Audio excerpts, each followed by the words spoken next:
Halo anak-anak, namaskar. Bagaimana kabarnya hari ini? Tentunya baik kan? Nah, sebelum kita memulai pelajaran hari ini, marilah kita berdoa bersama sesuai dengan agamanya masing-masing ya anak-anak. Berdoa mulai.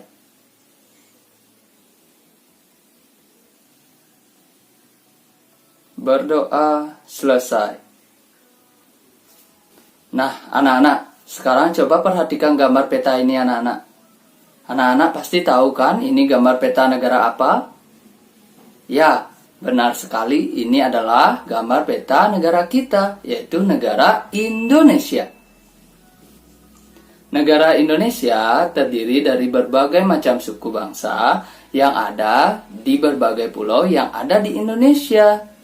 Contohnya, ada suku Minang, ada suku Madura, ada suku Bali, ada suku Sasak, ada suku Ende, ada suku Dani, ada suku Toraja, dan ada suku Dayak.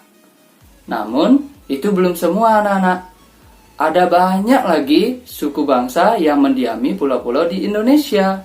Indonesia yang terdiri dari berbagai macam suku bangsa membuat negara kita kaya akan keberagaman agama, adat istiadat, bentuk rumah, kebudayaan, bahasa, dan keberagaman lainnya anak-anak. Setiap keberagaman yang ada tentunya dapat menimbulkan perbedaan atau perselisihan anak-anak.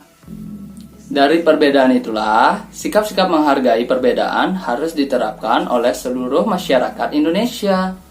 Contoh sikap menghargai keberagaman seperti yang pertama adalah sikap toleransi. Anak-anak pasti sudah tahu apa itu sikap toleransi kan? Ya, sikap toleransi merupakan sikap untuk menahan diri serta sabar dalam menerima pendapat orang lain. Contoh sikap toleransi adalah tidak ribut ketika ada orang yang sedang beribadah atau bersembahyang dan mau berteman dengan siapa saja meskipun berbeda agama. Itu merupakan contoh sikap toleransi anak-anak. Yang kedua adalah tidak menghina. Sebagai umat beragama, kita selalu diajarkan untuk tidak menghina orang lain anak-anak. Karena kalau kita menghina, itu akan menyakiti perasaan mereka. Yang ketiga adalah mempelajari dan menikmati kebudayaan suku lainnya. Seperti contoh pada gambar anak-anak, ada yang sedang menari, ada juga yang sedang menonton pertunjukan. Yang keempat adalah menjadikan keragaman sebagai kebanggaan. Artinya, kita harus bangga menjadi bagian dari negara Indonesia yang mempunyai banyak keragaman. Dan yang kelima adalah menjaga kerukunan. Karena kerukunan itu penting anak-anak. Jika kita sudah rukun, maka kehidupan akan menjadi damai dan tentram. Dengan menerapkan sikap menghargai keberagaman, maka akan mempererat tali persatuan dan kesatuan bangsa. Ingat anak-anak, ada sebuah pepatah mengatakan, bersatu kita teguh, bercerai kita runtuh. Kita seperti sebuah sapu lidi anak-anak. Ketika lidi-lidi ini digabungkan menjadi satu, maka akan sangat susah untuk dipatahkan. Namun, ketika lidi-lidi ini dipisahkan atau tidak bersatu, maka lidi-lidi ini akan sangat gampang untuk dipatahkan. Begitu pula dengan masyarakat Indonesia yang beragam. Ketika semua suku bangsa di Indonesia bersatu menjadi satu kesatuan, maka tidak akan ada perpecahan. Namun, ketika suku bangsa di Indonesia tidak mau bersatu, maka akan sangat gampang terpecah belah oleh negara lain anak-anak. Persatuan dan kesatuan Indonesia tercermin dalam semboyan negara Indonesia anak-anak, yaitu Bhinneka Tunggal Ika. Apa artinya? Bhinneka Tunggal Ika artinya berbeda-beda tetapi tetap satu jua. Jadi, sikap persatuan dan kesatuan sangat penting bagi masyarakat Indonesia. Karena dengan menerapkan sikap persatuan dan kesatuan, maka akan mempererat tali persaudaraan antar warga masyarakat Indonesia serta membuat kehidupan menjadi aman dan tentram.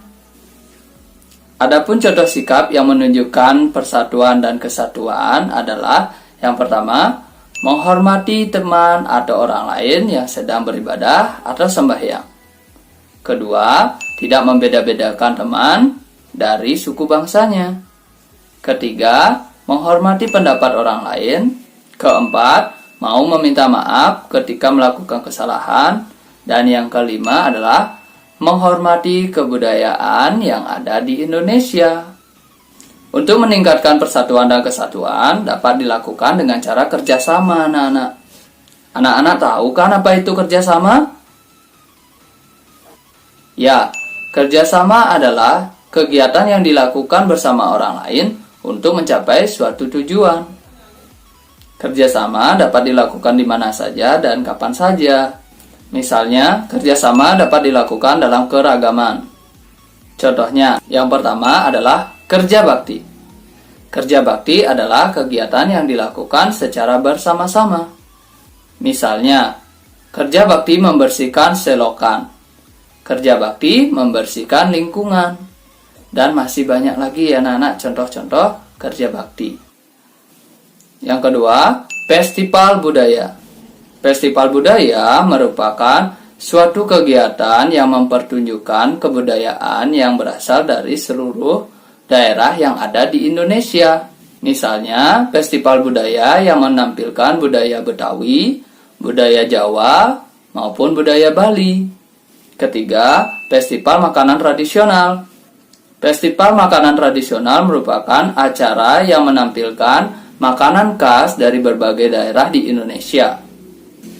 Misalnya, Festival Kampung Dulu dan Festival Kuliner Bali.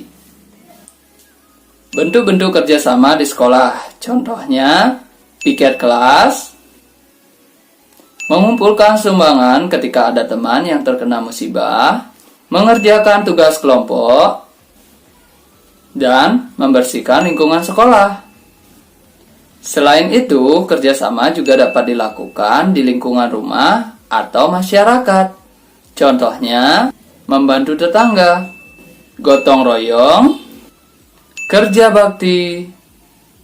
Siskamling merupakan singkatan dari Sistem Keamanan Lingkungan. Contoh kegiatan Siskamling itu seperti ronda. Ronda malam yang dilakukan oleh masyarakat secara bergiliran. Ronda itu dilakukan dengan cara berkeliling desa pada saat malam hari untuk mencegah yang namanya pencurian. Kerjasama membersihkan tempat sembahyang atau ibadah. Dan yang terakhir adalah kerjasama membersihkan selokan. Jadi, kerjasama memiliki banyak manfaat, anak-anak. Manfaat dari melakukan kerjasama seperti meringankan pekerjaan, menghemat tenaga, membuat pekerjaan jadi cepat selesai, serta memupuk rasa saling tolong-menolong. Nah, sekian materi untuk hari ini ya anak-anak mengenai pentingnya sikap persatuan dan kesatuan dalam keberagaman dan juga bentuk-bentuk kerjasama untuk meningkatkan persatuan dan kesatuan tersebut. Namun jangan lupa anak-anak, contoh-contoh kerjasama yang tadi sudah Mr. Adi jelaskan itu harus diterapkan atau diamalkan dalam kehidupan sehari-hari. Seperti piket kelas, membersihkan lingkungan, kerja bakti, siskamling, ronda malam, atau membantu tetangga. Itu harus dilakukan anak-anak. Untuk apa? Untuk menjaga persatuan dan kesatuan bangsa.